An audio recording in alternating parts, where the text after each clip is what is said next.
So, the Uncharted movie is finally getting released. It's about time because this thing has been rumored forever.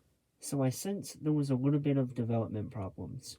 Apparently, it's gone through 10 years of development hell, so that sounds like fun. And I bet you in that time there was a lot of different directors and different stories that they were going to tell. And this looks like a good cast. You have Tom Holland as Nathan Drake, and then you have Sully played by Mark Wahlberg. Mark Wahlberg seems like a weird choice for Victor Sullivan, but we'll see how it goes. I was kind of disappointed that Mark Wahlberg didn't really look the part, but I mean, he is supposed to be a young Victor Sullivan, so I'll give him some slack. I'm also going to let the casting of Tom Holland slide because I think he is the closest that you can get to a Nathan Drake look.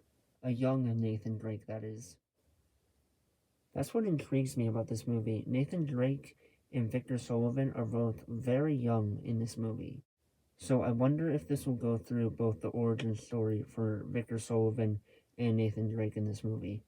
Kind of like how they did in Uncharted 3. This will probably be the story of how they got into looking for treasure. I'm glad they made their own story instead of trying to copy and paste one of the game's stories into a movie format, because that probably wouldn't have worked. So having a brand new story for this movie seems like a good call. I think the casting of Tom Holland and Mark Wahlberg was smart overall, because you've seen them in action and in comedies.